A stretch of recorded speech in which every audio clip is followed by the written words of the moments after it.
Welcome back. You're watching To The Point and a special one-hour episode of The Emergency, which is today 40 years old. Ram Guha, suddenly to everyone's surprise, in January 1977, Indira Gandhi called elections and they weren't due for at least a year more. It led to the collapse of her rule and the end of the emergency. But the critical question that many people ask is, why did she call the elections? Did she do it because she had been misled by the Intelligence Bureau into believing she'd win, and therefore this was her way of legitimizing the emergency? Or did she do it because by then her conscience was troubling her, she was beginning to accept the emergency was a mistake, and this was a way of getting off the tiger's back? Well, there are three theories. To the two you've mentioned, that the Intelligence Bureau told her she'd win. The second, that her conscience was troubling her, and the words of Tagore and the haven of freedom which her father had quoted to her were haunting her. And the third, that Pakistan had just had 3 elections, so it looked rather bad that India was a dictatorship. But those are all speculations. The only hard fact we know about this episode is that when she decided to call elections, she did not tell Sanjay Gandhi. That was the only decision she took in those 18 or 20 months, in which her son had no role. He was completely taken aback. He heard it on the radio. So her son would not have wanted. That's the only thing we know. And are you also suggesting that the fact that the son wasn't consulted is because she thought the emergency had gone one step too far? Would that corroborate that theory in any way? No, I think she just did not. She thought that her son would overrule it. You know, because the son, as I said, the son was a fascist. Even if the election had consolidated her rule, he did not want it. He did not believe in elections.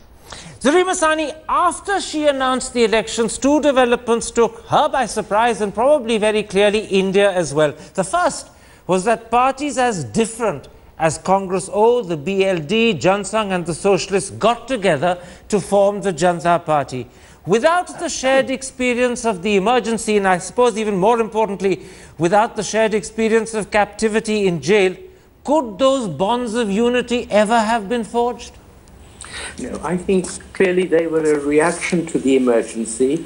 I think the reason she called it, beyond anything else, was the reason she called the election was that she wanted a desire for legitimation.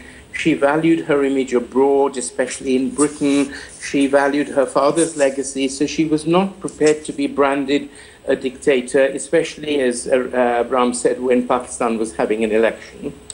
And I think she assumed, and I'm very skeptical about the idea that Sanjay didn't know about it. I think they both assumed that they would win very comfortably because the emergency remained in force during the election. And I came back from England myself at the time to cover it. I wasn't allowed to come back in between because my book had been banned. But when I came back and I covered the election, it was very clear that it was going out of their control in a way that the opposition itself had not expected. The opposition had no idea they were going to get the kind of turnout, the kind of mass support that they did, which I think made it impossible for her and Sanjay to rig the election. The whole administration went over to the opposition. It went completely out of control. So I think she had in mind a controlled election which would produce a favorable result. If she had known what was going to happen, she wouldn't have called it. Would you accept those 2 points, Professor Bose, that first of all, the fact that elections were called is proof of how cut off from the people and the mood of the country Indira Gandhi had become? And secondly, she wanted a controlled election, but events progressed in such a way that the election completely slipped out of her control. Would you agree with both of those? Yes, Mr. Masani is right in saying that the emergency was relaxed in January, but not fully revoked until March. I think also what Mrs. Gandhi had not calculated was that there would be key leaders within her own party who would take the opportunity to defect, including Jagjivan Ram and Hemwati Nandan Bahuguna. And I think, you know, she may have thought that she would win quite big in southern India, which she did. We sometimes forget that Indira Gandhi widened and deepened the social base of support of the Congress party between 1969 and 1973. She had Dalit support, Muslim support, Adivasi support, but it was the excesses of the emergency that alienated many of the traditional base of the Congress party in northern India. Okay. And there was a regional differentiation. The Congress party got wiped out in northern India, but remember that in Andhra Pradesh and Karnataka, Congress not only made a sweep of the seats, but they won 56 or 57% of the votes. So in places where social welfare measures were implemented, anti-poverty measures were implemented by strong state-level leaders, the Congress won. Okay. But she had undermined her own party in UP, and that's why, led by, of course, Sanjay Gandhi, and that's why there was a debacle in the north. Swapnil Das Gupta, you heard Professor Bose touch upon what I consider the second event that happened after elections were called, which took Indira Gandhi by surprise and the country by surprise as well. Jagjeevan Ram's decision to break with Indira Gandhi, form Congress for Democracy and ally with the Janata Party. Many at the time, many subsequently as well believed that this perhaps was the turning point for that election. Do you agree with that interpretation? I do, but before that, Karan, just a small correction to what you've said, that the elections weren't due for a year. I would say that the elections were due a year earlier. The Parliament had merely very expediently extended its tenure by 2 years. But never mind that small detail. I think you're quite right. When Mrs. Gandhi, or when the Intelligence Bureau allegedly gave her this prognosis that she was going to win hands down and get over 300 seats, I think it was not an inaccurate assessment, because given the quiet mood of the country, the disarray and demoralization of the opposition, it seemed that the election was a foregone conclusion, which explains why George Fernandes said at that time, was very insistent that he would not participate in such a sham exercise. I think really what was the electric effect on this whole thing was, it was really the turning point, Jagjeevan Ram's defection. Because I think people really wanted one particular evidence to suggest that all was not well. And when it comes from inside the ruling party, it acquires that much more importance. Okay. And I think that, to my mind, Jagjeevan Ram, far more important than he really was in life, had such a catalytic effect on the election. It galvanized the mood, and I think it created that euphoria which acquired a sort of cascading and self-fulfilling momentum at that time. And Mrs. Gandhi and the Congress party were left, absolutely helpless before this absolute flood of human emotion. Kumi Kapoor, when the results came out, Congress was virtually wiped out in northern India. Mrs. Gandhi lost her own seat by some 55,000 votes. Sanjay lost his by 75,000 votes. In your book, The Emergency, you recount how when Mrs. Gandhi first found out she was losing or had lost, she either wanted to stall the announcement of the result from Raebareli, or better still, she wanted to order a repoll. But the brave young IAS officer who was the returning officer of the constituency, a young man called Vinod Malhotra, resisted. How sure are you of this particular story? Because when I put it 2 days ago to R.K. Dhawan, he said it was laughable. It was very well known, in fact, at that time, because people were waiting for the result from Raebareli. Everyone knew that Raj Narayan was leading by a huge margin, but they refused to announce the result. And the reason that the result was not announced was that Photedal, who was the campaign manager, had been insisting that a recount be ordered. And the magistrate, despite much pressure, finally announced the result. That's why the result of the Raebareli election is so much later than the other elections. Okay. Manishankar, as I said, Congress may have got wiped out in northern India, but it did remarkably well in the south. The majority of the seats, the preponderant majority of the seats that they won, and they won 153, 154, came from South India. Why did North and South India vote so differently? Was it because the impact of the emergency in the South was much more benign?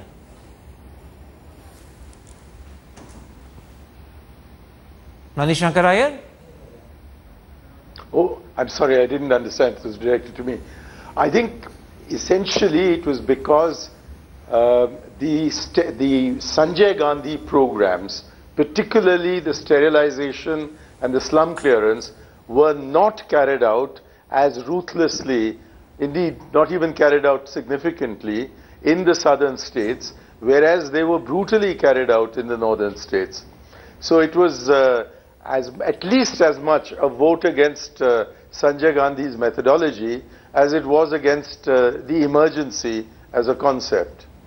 In other words, it was the impact of Sanjay Gandhi in the north that ensured Congress's defeat, and the fact that his impact in the south was so minimal that ensured Congress doing so well. Have I understood that correctly, Manishankar Iyer? I'm sorry, the sound was not correct. I couldn't hear it. I was simply repeating for confirmation of the point you made. But don't worry, I think I have understood you correctly. Let me move on. The question now that I want to put to you, Ram Guha, is that the Janata government that replaced Congress was one that came to power with such enormous goodwill. Everyone wanted it to succeed, and yet it collapsed in under 3 years.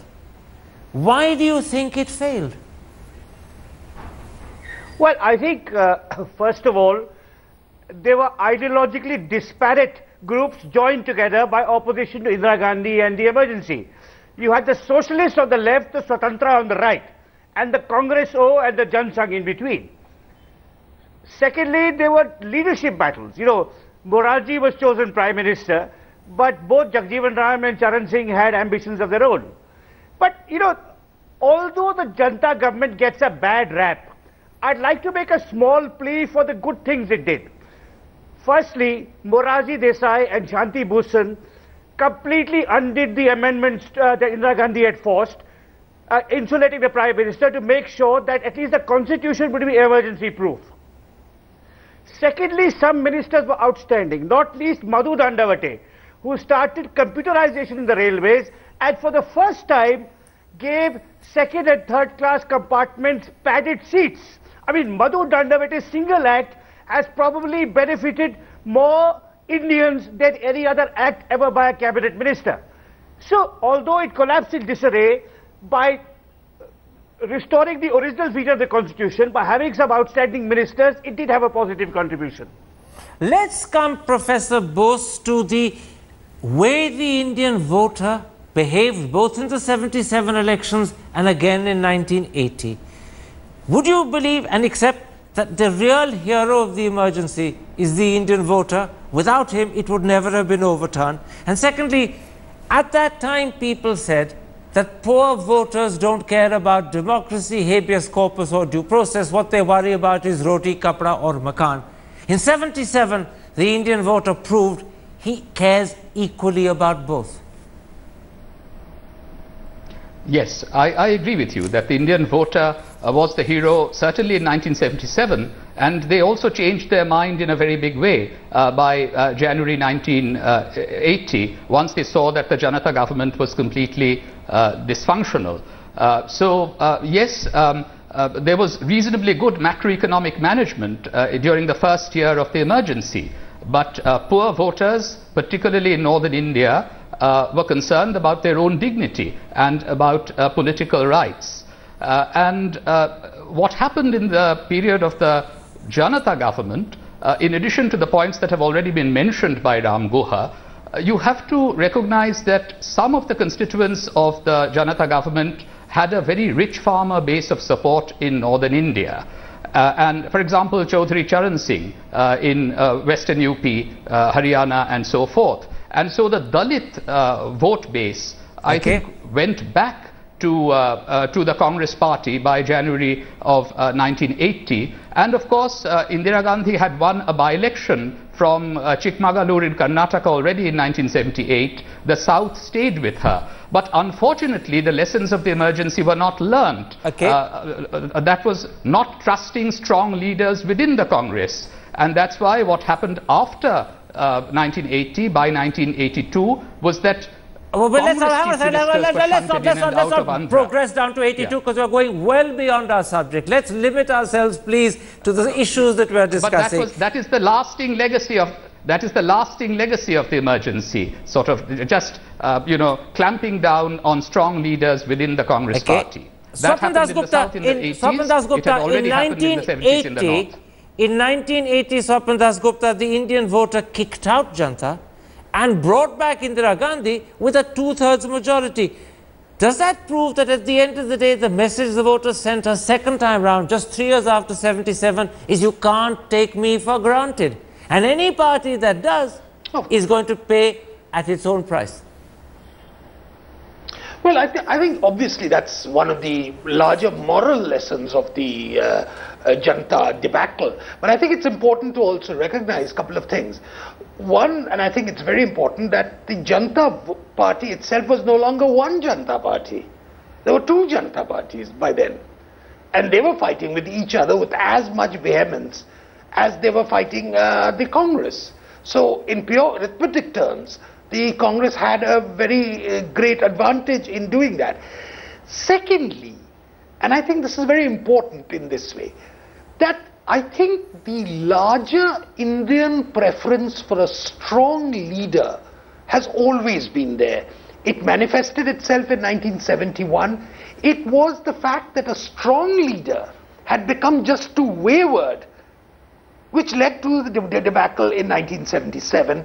And it was the same impulses which again led to 1980. Now, whether that's a good for Indian democracy or whether that suggests a weakness is something I think we can continue to debate, and I think we are debating ad nauseum since then. But I would urge you to just recall this fact that while we shower praise on the voter as the ultimate hero, it's also a commentary on what exactly the type of government, what exactly the type of leadership the voter naturally looks for. And I think various state elections subsequently have suggested that we cannot ever minimize the role of the individual and not exaggerate the importance of political parties alone. Manishankar, I want to come back to you. How do you today, 40 years after the emergency, as a loyal congressman and as a loyal supporter of the Gandhi family, view the emergency? Do you think it's justified? Do you think it was a terrible mistake? Are you embarrassed by it, or are you brazen about it? It was a terrible mistake, and it's a mistake that I hope the Congress will never repeat again. My apprehension remains what it was at the beginning of this program, that we seem to find it indispensable to have internal emergency provisions in the Constitution. And so long as they are there, there is always the danger of their misuse, or possibly even of their use at an appropriate time. But in 1975, there were other solutions, and it's a shame and a pity that the emergency was resorted to. But I also think that there was electoral arithmetic in this, because when everybody came together, Mrs. Gandhi was defeated in 1977, and when they fell apart, Mrs. Gandhi had an overwhelming victory in 1980. So I think we need to factor in the arithmetic of it and not merely leave it at pop sociology and pop politics. But would you then also, as a loyal congressman, say that the emergency will always cast a shadow over the memory of Indira Gandhi? It will always be the big black mark when we remember her. I think only so long as people like Mr. Advani keep trotting it out. Otherwise, for the vast majority of Indians, they weren't even there when the emergency took place, and for the others, it is a distant memory. I don't think it casts a shadow on the Congress today, but we have to acknowledge that it was a Congress government that declared that emergency, and equally say it was a Congress government that removed the emergency. After and both the actions were within the framework of the Constitution. Quite right. You're absolutely right when you say it was a Congress government that removed the emergency, but the bit you're forgetting is that it was only after the Congress government had been defeated. She removed the emergency the day after she lost the elections, not before. But my thanks to all my guests for joining me, and my apologies for the little bit of a problem that we had at one point with Kubi Kapoor's line. And there we end this particular episode. 40 years is a long time, but 40 years is too short to forget what was a traumatic experience, and let's hope we never have to go through another emergency again. Goodbye, good night.